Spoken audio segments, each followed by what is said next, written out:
Supposedly, Buddy's supposed to be one of the best, like, users of their instrument, but I still haven't seen a single time where I've gotten that impression, so hopefully this will be the fight that shows it.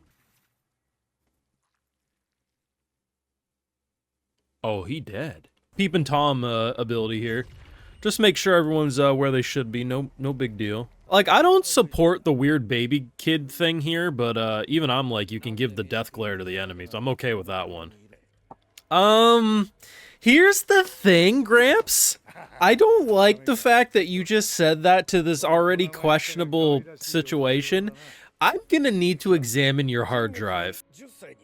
And if I find what I think I'm gonna find, we're gonna first send you to Chris Hansen for some entertainment, and then we're gonna beat your ass senseless, you freak. I'm bro. Hey, I'm Boondus, and this is bro. Yeah, you know what? Maybe this is the perfect matchup. Their naming, situations are more or less the same. Wait, so I thought he had like melee powers based on the giant metal thing here. His ability is he releases mechanical fingers. Yeah, we're really gonna need to check his hard drive. The diddler needs to be stopped. The tattoo moves like an eye? Okay, I didn't expect to see that. I'm just a curious fella, don't worry. Nothing strange about this man in the van, just get in, the candy's safe. Why are you talking about our bedtime now? I don't know, man. I got some real bad vibes about this guy. Isn't this the same VA as, Demon King in, 'Tis Time for Torture Princess? I'm pretty sure he's doing the same fucking vocal performance as the dumbass Demon King in that show. If not, he sounds very similar. Maybe that's like the goal, is like you just ask so many ridiculous questions, you get overwhelmed, so when he asks a real question, you just blurt it out without thinking. Like, I don't think there's been a weirder episode of Gachiakuta than this, if I'm keeping it real. All I know is Chris Hansen would even be stumped with this guy if he should arrest him or not. I'm still shook by the fact that this man had been holding back the whole time, and now he's only getting serious now. I'm welcome to be proven wrong, but when a crackhead's like this, I'd rather run. Because that's the thing I think a lot of these shows mess up, is that, like, okay, you start one of their fights, and then you cut to dialogue. And then you kind of go back to that fight, or then you go to someone else's dialogue. But if you get all the dialogue, like the intro dialogue out of the way, even if you're cutting between multiple fights, and even if they do stop in the middle, it just feels like it's a better flow. I mean, I guess I can kind of see where he's... Oh, he's gonna eat it. Okay, I knew he was gonna do something to the cockroach as symbolism. The biting of the head off? Yeah, that's certainly a shock to the system. Oh, he's really enjoying that shit. I mean, the aura here gives me the impression he's gonna smack this guy down. It's just... what's he gonna do? Ooh, the animation be Sakugaing this week. You know, to be fair, it's not a bad weapon to go up against Jabber. It does have a lot of range, which gives us the ability to, like, pole jump, like, over him. If One Punch Man fans watch things other than One Punch Man, they would be very salty. Seeing what type of animation could have been.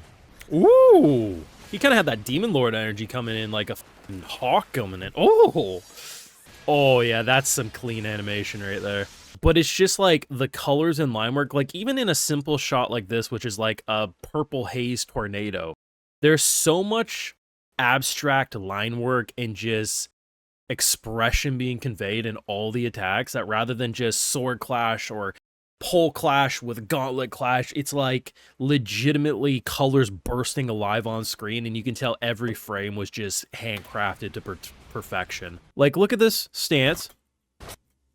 Even like the transition to here, look at how cool that looks at a frozen level. Yeah, you can definitely tell that he wasn't bullshitting about not like going all out before.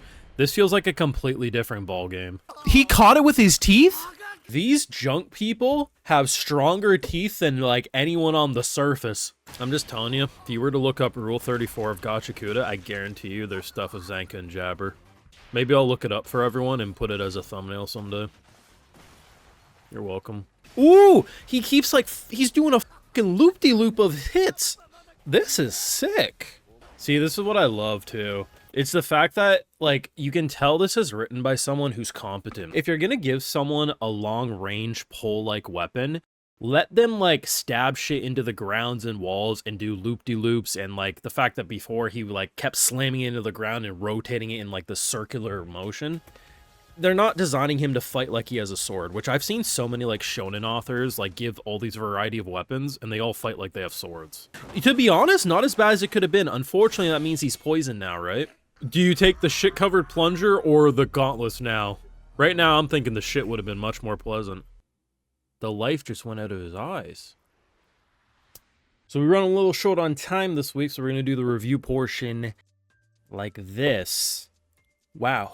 Of course, the full live reaction will be over on my Patreon if you're interested. But, you know, I walked into this episode excited to see, but terrified to see what ZANKA versus Jabber would look like and any of the other fights. Because when, you know, Jabber says he's getting serious, finally, that has me concerned because apparently when he hasn't been serious, he's been able to defeat us. I thought to myself, you know, ZANKA's been told to be like the best of his like one of the best wielders of his instrument. So like let's let him cook, right? And it was around this point where I thought to myself, oh, he gonna cook. Like he's gonna get serious too. And to be honest, he was doing some moves. He was doing loop-de-loops, twirls, and I thought to myself, hey, much as I think ZANKA's a crazy bastard, we might actually got this. And then he stabbed him. Now, the life went out of his eyes. That's not good. Is he still alive? Probably. Logically, everything that I've seen with anime says he's going to be alive. But, like, it goes out of his eyes, bro. That's not good. Rudo's out here trying to get recruited to the cult. ZANKA might be dead. We got something that Chris Hansen should be taking care of. It's not looking good for the gang, and the only silver lining is we might have reinforcements coming. Now, is he dead? Gut reaction says no because of the logic, but there's another gut reaction that wants me to say maybe.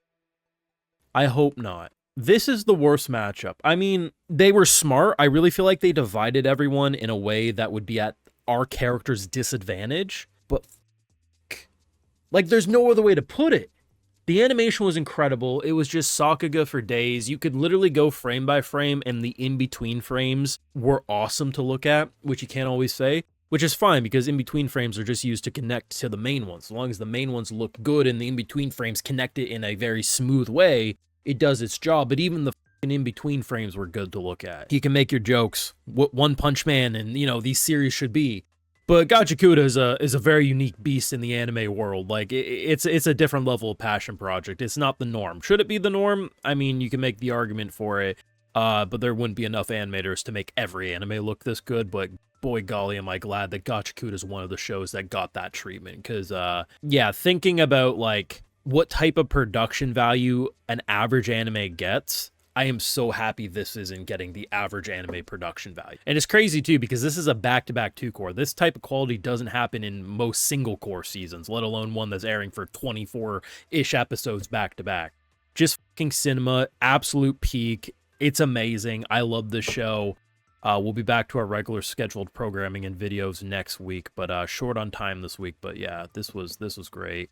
Let me know your thoughts down below. Drop a like, share, support, subscribe. If you're new around, your Patreon is, of course, you can catch the full live reaction in all its glory. And of course, I also like to give other perks as well, so consider supporting if you wish. Till next time, take care.